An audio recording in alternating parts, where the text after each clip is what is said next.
Обнимаются, смеются и переживают вместе.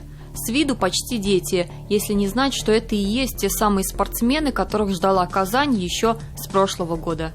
Юношеская олимпиада. Так давно окрестили игры стран СНГ в кулуарах. Участникам не больше 23 лет. А это они же, но уже на спортивной арене. Вот здесь все по-взрослому. Спортивная борьба – самый интернациональный вид спорта. Участники настолько молоды, что хоть и родом из родственных России стран, уже не помнят русского языка. Но помнят про дружбу. Каждый из спортсменов почему-то искренне болеют из-за представителей других стран. Здесь нет слабых соперников, все хотят победить. Но сегодня мне помогло именно мое желание. В спорте, тем более в борьбе, это воля самое главное. А это наш спортсмен из Дагестана. Неделю назад он уже выиграл первенство мира в Уфе. На этих играх берет золото. Видеть победы своей страны, конечно, приятно, но куда важнее абсолютно взаимное уважение. Рукопожатие с соперником – первое дело после финиша. Искренность, которой у этих юношей и взрослым стоит поучиться. Никаких косых взглядов или намеков на грязную игру. Буквально неделю назад боролся с ним на мире за выход в финал. Там чуть легко было, сейчас потяжелее чуть. Хороший турнир, на самом деле, это очень большой опыт для меня на дальнейшую мою карьеру. Очень большой опыт. Это происходит впервые. Игры стран СНГ. Идея их появления возникла еще в 2018-м. Казань снова стала точкой отсчета и решила взять новый спортивный дебют. Правда, изначально игры планировались в прошлом году, но пандемия спутала карты. Затем их перенесли на несколько месяцев, а в итоге и вовсе отложили на год. Но мы дождались.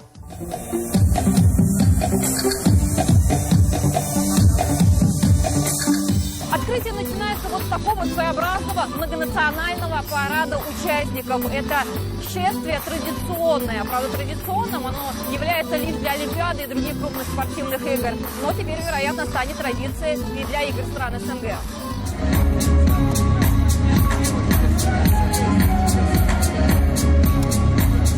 Яркое шоу, как отражение истории самых разных национальностей, дублирует основную идею проведения игр – дружба народов при своей многокультурности. Эта идентичность и объединение звучат финальным аккордом – гимном России, который в эту минуту один на всех.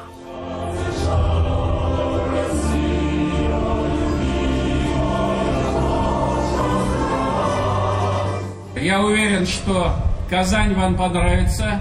И вы будете нашими гостями как в спорте, так и в любое время.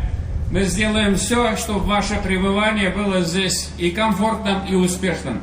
А еще пожелать вам спортивных успехов и хорошей погоды. Немножко погода испортилась, я надеюсь, что все будет нормально. Успехов вам! Бигзур Рахмат Кильян. Спасибо! Поддержать спортсменов приехали и гости из Москвы, которые отметили, виды спорта, представленные на играх, выбраны не случайно.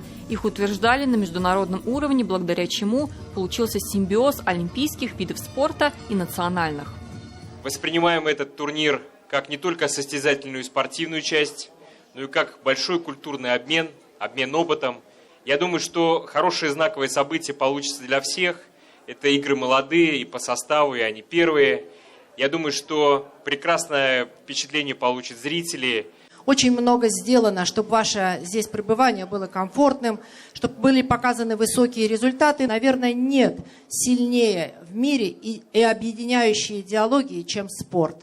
Да здравствует спорт, да здравствует дружба и мир во всем мире. Чисто технически игры можно назвать Олимпиадой Содружества, а деревню Универсиады – интернациональным домом. Заехало сюда порядка 1000 спортсменов. Примерно столько же работает волонтеров. То есть целый волонтер на целого спортсмена. 11 объектов, на каждом по несколько человек, плюс встречи и размещение гостей. Волонтерская схема разработана по принципу матрешки. Волонтеры, за которыми следят старшие волонтеры. У каждого своя позиция и объект. Данная база, то есть на которой мы сейчас располагаемся, то есть она такая запутанная вся, и на ней очень сложно ориентироваться, где, куда пройти. И волонтер, который здесь в первый раз, он просто теряется и не понимает, что вообще происходит. Вот, и я помогаю им здесь освоиться. Все думают, что основной этап мероприятия начинается с открытия, либо же со дня приезда спортсменов, но на самом деле это не так.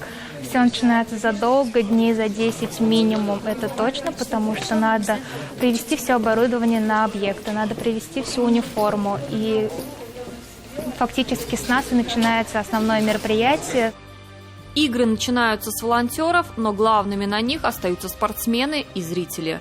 Зрелищное шоу, конечно, начнется на следующей неделе. Среди участников и наши татарстанские спортсмены. Ну а пока успели пройти турниры по борьбе и боксу. Ринг не пустеет. Привычные 3 раунда сразу сменяют следующий поток соперников. У каждого подопечного свой тренер, команды приезжают целыми делегациями.